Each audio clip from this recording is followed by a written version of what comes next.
গাছে কটা টমেটো হয়েছে কিনা তাই তো তুলতে আসলাম। এসে দেখছি বাবা এখনও কাজ করছে, সে সকাল থেকে কী রোদ উঠেছে, এখনও সে কাজ করে যাচ্ছে। বাবা আমার সেই ভেড়ি থেকে জল এবারে জল তুলছে, মাছ চাচা মারছে। গাছ বেগুন গাছ সব তোলা হয়ে গেছে, কয়েকটা বেগুন গাছ মানে তোলার পরেও যে হয়ে থাকে সেখানে সেই গাছগুলো আবার নতুন করে গাছ লাগানো, যেটা সব গাছই তুলে দিয়েছে, তাও গাছে বেগুন পড়ে আছে। দেখো টমেটো কত সুন্দর না।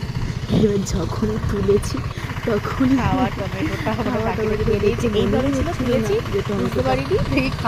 খেয়ে রেখেছে, বাদর থাদর এসে খেয়ে না। যাই হোক এটা ফেলে দিয়েছি। ওই পাশে দেখি আরও কয়েকটা আছে, সেই টমেটোগুলো তুলে দিয়েছি। কত টমেটো হয়েছিল, সব বাবা মা তুলে দিয়েছে, আবার নতুন করে এখানে লাগাবে। তো বাবা সকাল থেকে মাছ চাচা মারছে, সকালে একবার তোলা হয়ে গেছে, এখন শুধু অল্প পড়ে আছে বলে একা একাই করছে। তখন মেসোমশাইও ছিল। আমি বেগুন টেগুন কথা তুলে নিয়ে যাবো তো বেগুন, বেগুন না টমেটো, এখন আবার যাবো দেখতে যাবো বেগুন আছে কিনা গাছে, বেগুন আছে কিনা।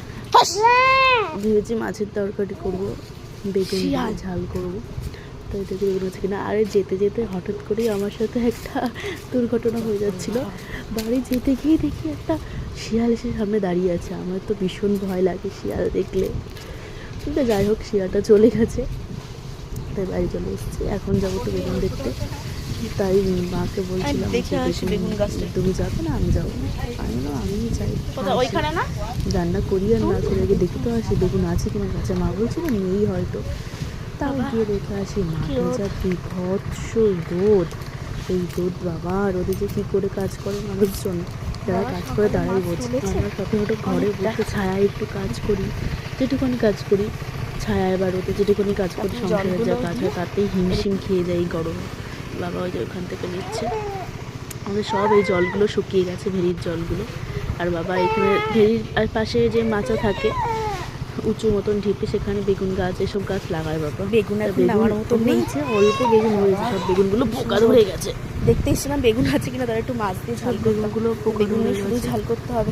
বিশ্রী অবস্থা হয়ে গেছে, রোদ। ওদিকে মা আর মার সঙ্গে রান্না করছে।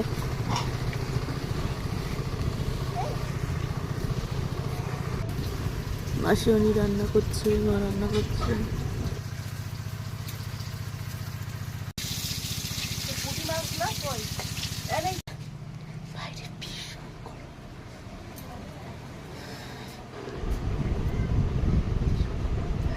এত গরম বাইরে, বাবা যায় না।